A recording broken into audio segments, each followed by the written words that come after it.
You, John Fitzgerald Kennedy, do solemnly swear. I, John Fitzgerald Kennedy, do solemnly swear. That you will faithfully execute the office of President of the United States. That I will faithfully execute the office of President of the United States.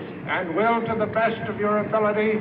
And will, to the best of my ability. Preserve, protect, and defend the Constitution of the United States. Preserve, protect, and defend the Constitution of the United States. So help you God. So help me God.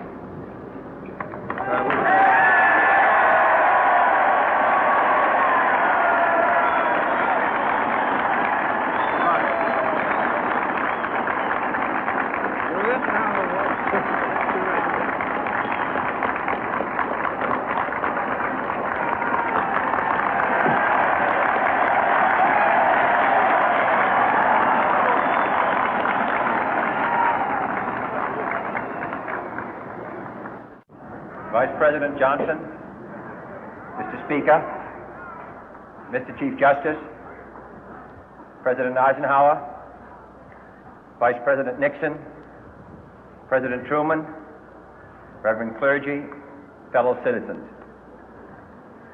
We observe today not a victory of party, but a celebration of freedom, symbolizing an end as well as a beginning, signifying renewal as well as change.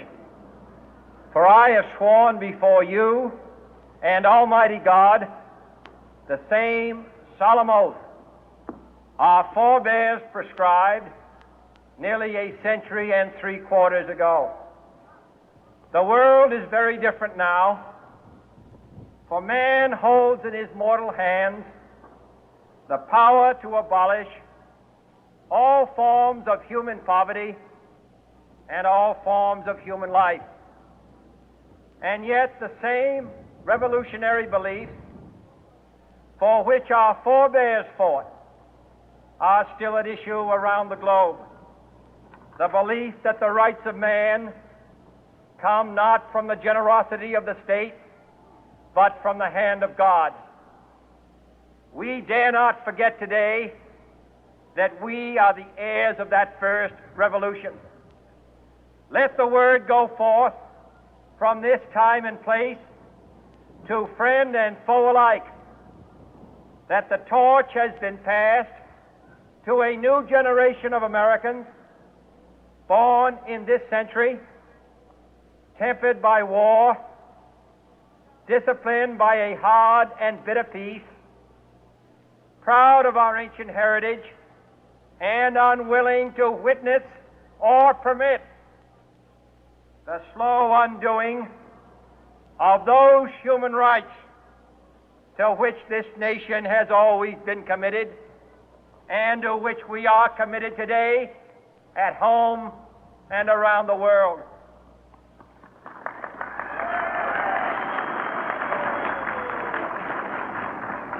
Let every nation know, whether it wishes us well or ill, that we shall pay any price, bear any burden, meet any hardship, support any friend, oppose any foe to assure the survival and the success of liberty.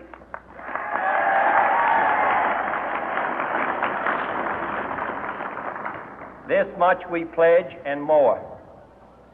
To those old allies whose cultural and spiritual origins we share, we pledge the loyalty of faithful friends.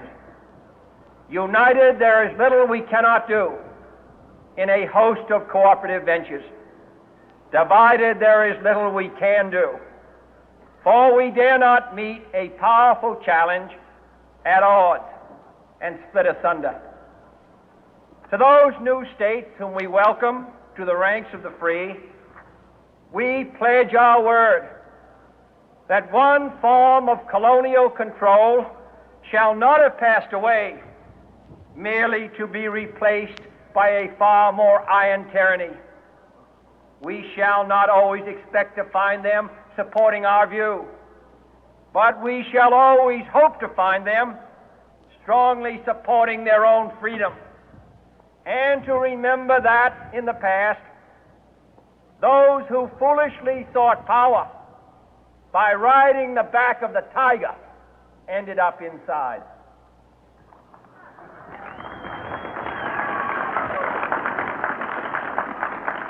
To those people in the huts and villages of half the globe struggling to break the bonds of mass misery, we pledge our best efforts to help them help themselves for whatever period is required, not because the communists may be doing it, not because we seek their votes, but because it is right. If a free society cannot help the many who are poor, it cannot save the few who are rich.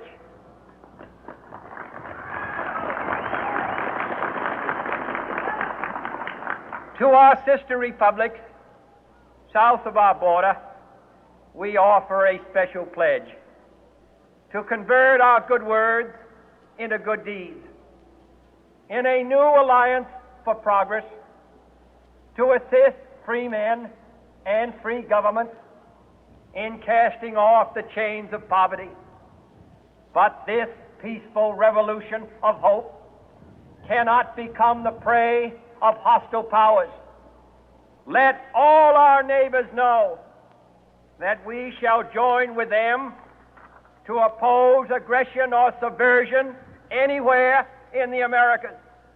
And let every other power know that this hemisphere intends to remain the master of its own house.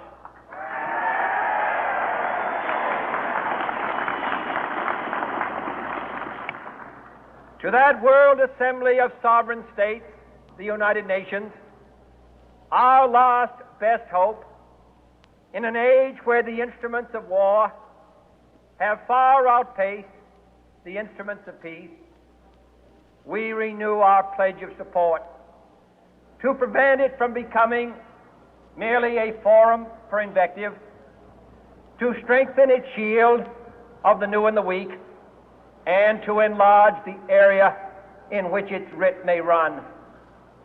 Finally, to those nations who would make themselves our adversary, we offer not a pledge, but a request that both sides begin anew the quest for peace.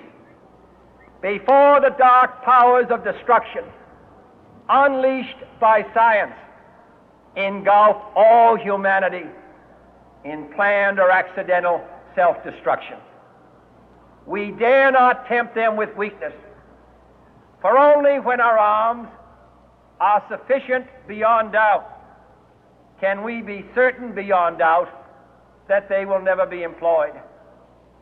But neither can two great and powerful groups of nations take comfort from our present course, both sides overburdened by the cost of modern weapons, both rightly alarmed by the steady spread of the deadly atom, yet both racing to alter that uncertain balance of terror that stays the hand of mankind's final war. So let us begin anew, remembering on both sides that civility is not a sign of weakness, and sincerity is always subject to proof. Let us never negotiate out of fear, but let us never fear to negotiate.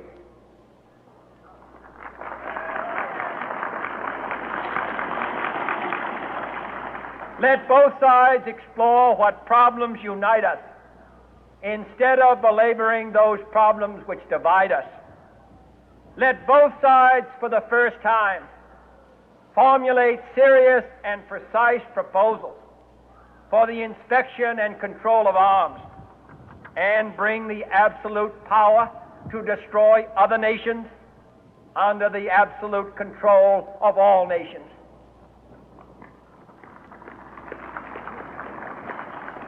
Let both sides seek to invoke the wonders of science instead of its terrors. Together, let us explore the stars, conquer the deserts, eradicate